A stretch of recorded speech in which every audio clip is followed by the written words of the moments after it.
بسم اللہ الرحمن الرحیم۔ پوسٹ مارٹم رپورٹ میں لکھا تھا کہ مقتولہ تحریم 2 ماہ کی حاملہ تھی اور وہ مکان جس میں تحریم کا قتل ہوا زاہد خان کی ملکیت تھا۔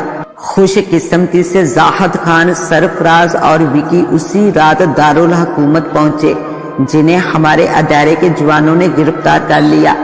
زاہد خان اور سرفراز پر سختی کی تو معلوم ہوا تحریم کا قتل وکی نے اسے جان چھڑانے اور تمہیں پھنسانے کی غرض سے کیا تھا۔ خود وکی نے بھی اقرار جرم کرتے ہوئے تمہارے بارے میں بتایا کہ تم اب بونے بن چکے ہو اور مراد نگر کے تھانے میں موجود ہو۔ دوران تفتیش معلوم ہوا کہ وکی، سرفراز اور زاہد خان کا تعلق منشیات اسمگل کرنے والے گروہ سے ہے۔ آج جب میں اپنے ادارے کے جوانوں کے ساتھ مراد نگر پولیس اسٹیشن پہنچا تو معلوم ہوا رات کے آخری حصے کے قریب تم رات کو فرار ہو گئے تھے۔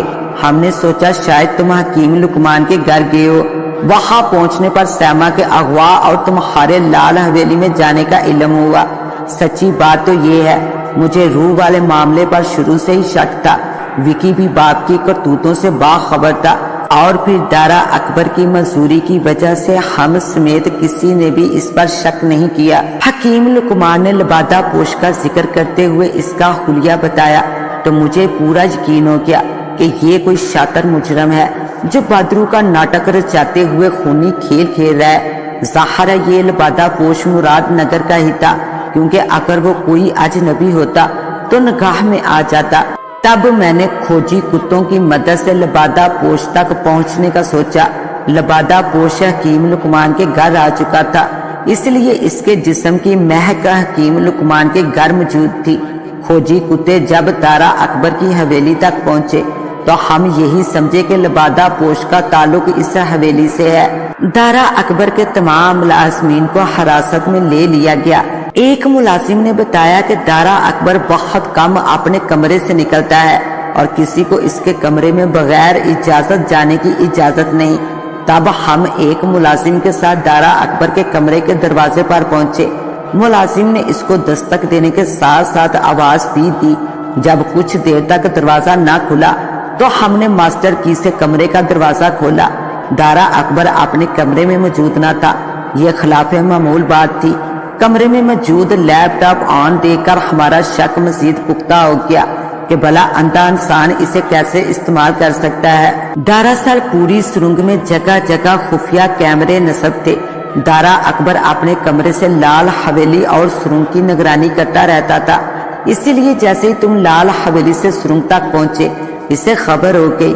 دارا اکبر کے کیمرے سے سرنگ کا خفیہ راستہ ڈھونڈ کر ہم نیچے ایک آراستہ کمرے میں پہنچے اور پھر سرنگ کے ذریعے محتاط انداز میں چلتے ہوئے ہالنما کمرے تک آگے۔ اندر سے آنے والی آوازیں سن کر ہم دروازے کی آڑ میں دیوار کے ساتھ لا کر کھڑے ہو گئے اور تم سے کی جانے والی دارا اکبر کی گفتگو سننے لگے۔ پھر جب دیکھا کہ تمہاری جان خطرے میں ہے تو ہمیں حرکت میں آنا پڑا۔ دارا اکبر کو شوٹ کرنا ہماری مجبوری تھی۔ مجھے خدشہ تھا کہ للکارنے یا زخمی کرنے کی صورت میں اتفاقاً تمہارے گلے پر خنجر نہ چلا دے، اس لیے میں نے اس کی کن پٹی پر گولی چلائی۔ اب خاص کم جہاں پاک۔ اس نے یوں ہاتھ نچاتے ہوئے کہا کہ مجھے ہنسی آ گئی۔ اسی اثنا میں سرنگ میں قدموں کی آواز ابھری۔ یہ 2 پولیس اہلکار اور حکیم لقمان تھے۔ حکیم صاحب کو دیکھتے ہی سیما دوڑ کر ان سے لپٹ گئی۔ تم ٹھیک تو ہو نا بیٹی؟ انہوں نے شفقت سے اس کے سر پر ہاتھ پھیرتے ہوئے کہا۔ سیما اسبات میں گردن ہلاتے ہوئے ایک طرف کو ہوئی تو وہ ہماری طرف متوجہ ہوئے۔ معاف کرنا بیٹا ان پولیس والوں کو، میں اصرار کر کے یہاں تک لایا تھا۔ دراصل مجھے سیما بیٹی کی فکر تھی۔ انہوں نے سادگی سے وضاحت کی تو دانش کے ساتھ ساتھ میں بھی مسکرا دیا۔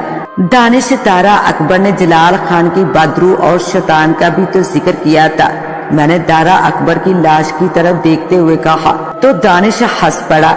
بیوہ کو پڑھے لکھے ہو کر اس قسم کی تو ہم پرستی کی جہلانہ بات کر رہے ہو۔ یہ بھوت پریت بدرو، میں ان باتوں کو نہیں مانتا۔ یہ دارا اکبر کی گڑی ہوئی کہانی ہے۔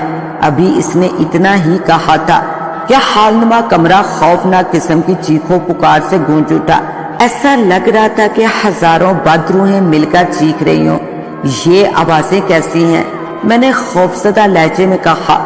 دانش سمیت حال میں موجود تمام افراد حیرت اور خوف سے ادھر ادھر دیکھ رہے تھے۔ ڈری سہمی سیما خوف کی شدت سے ایک طرف کھڑی کانپ رہی تھی۔ اچانک ہی چیخو پکار کی آوازیں تھم گئی اور شیطان کے بت کے قریب ایک ہیبلا سا نمودار ہوا، جس نے دیکھتے ہی دیکھتے ایک دراز قد شخص کا روپ دھار لیا۔ یہ جلال خان ہے۔ حکیم لقمان اسے دیکھ کر چیخے، یہ کیا بکواس ہے؟ لگتا ہے یہ کوئی دارا اکبر کا ساتھی ہوگا۔ دانش نے ناگوار لہجے میں کہا۔ وہاں موجود سب افراد میں دانش ہی واحد فرد تھا جو اس صورتحال سے خوفزدہ نہیں تھا۔ تم سب میرے دوست دارا اکبر کے قاتل ہو، تم میں سے ایک بھی زندہ نہیں بچے گا۔ حالنما کمرے میں جلال خان کی آواز گونجی، تو پھر تم خود بھی دارا اکبر کے پاس جاؤ۔ دانش نے پسٹل کا رخ جلال خان کی طرف کرتے ہوئے گسیلے لہجے میں کہا، بیوقوف روحوں پر گولیاں اثر نہیں کرتی۔ جلال خان نے ہنستے ہوئے کہا۔ دانش غصے سے ٹریگر دباتا چلا گیا۔ گولیاں جلال خان کے جسم سے گزرتی ہوئی عقب میں موجود دیوار سے جا ٹکرائی۔ دانش بکھلا کر کبھی اپنے ہاتھوں میں موجود پسٹل اور کبھی جلال خان کو دیکھ رہا تھا۔ اٹھو دارا اکبر، اپنے ہاتھوں سے اپنی موت کا بدلہ لو۔ حال میں جلال خان کی آواز ایک بار پھر گونجی۔ پھر ہم نے جو منظر دیکھا بلا شبہ ہورر فلموں میں بہت سے لوگوں نے دیکھا ہوگا، مگر حقیقت میں شاید ہی کسی نے دیکھا ہو۔ مردہ دارا اکبر کسی زندہ لاش کی طرح قریب پڑا خنجر اٹھا کر اٹھ کھڑا ہوا تھا۔ اس صورتحال سے حال میں موجود تمام افراد دہشت زدہ اور خوف زدہ ہو چکے تھے۔ خود دانش کے چہرے پر پہلی بار ڈر اور خوف کے تاثرات دکھائی دے رہے تھے۔ سب ساخت و جامد کھڑے پھٹی پھٹی نگاہوں سے اس زندہ لاش کو اپنی طرف بڑھتا دیکھ رہے تھے۔ ہماری نگاہوں کے سامنے اس نے حکیم لقمان کے سینے میں عین دل کے مقام پر گولی پیوست کر دی، تو دانش کے ساتھیوں نے اس مردے پر گولیاں چلا دی۔ گولیوں سے چھلنی ہونے کے باوجود اس نے آگے بڑھتے ہوئے ایک پولیس اہلکار کو دبوچ کر خنجر اس کی شاہ رگ پر پھیر دیا۔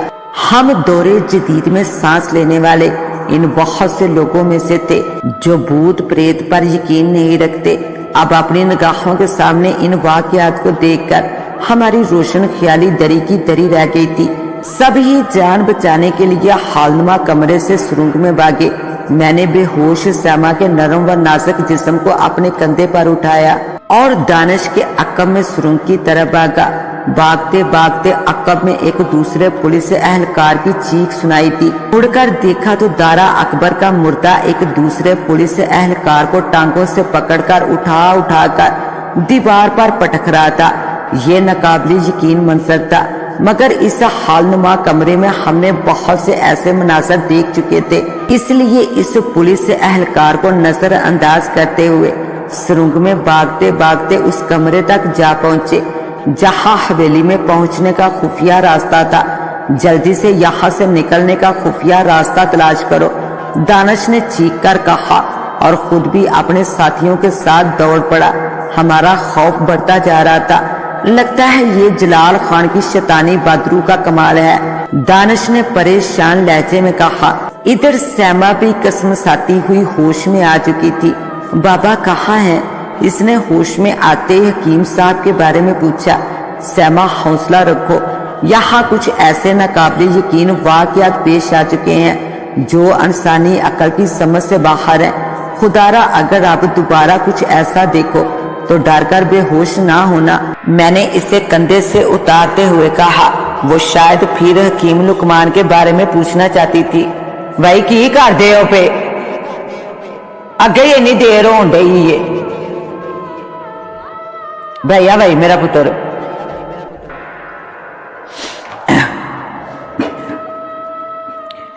میں نے اسے کندھے سے اتارتے ہوئے کہا۔ وہ شاید پھر حکیم لقمان کے بارے میں پوچھنا چاہتی تھی کہ گولیوں سے چھلنی دارا اکبر کی لاش کمرے میں داخل ہو گئی۔ اسے اس حال میں زندہ دیکھ کر وہ ڈر کے مارے چیخ کر مجھ سے لپٹ گئی۔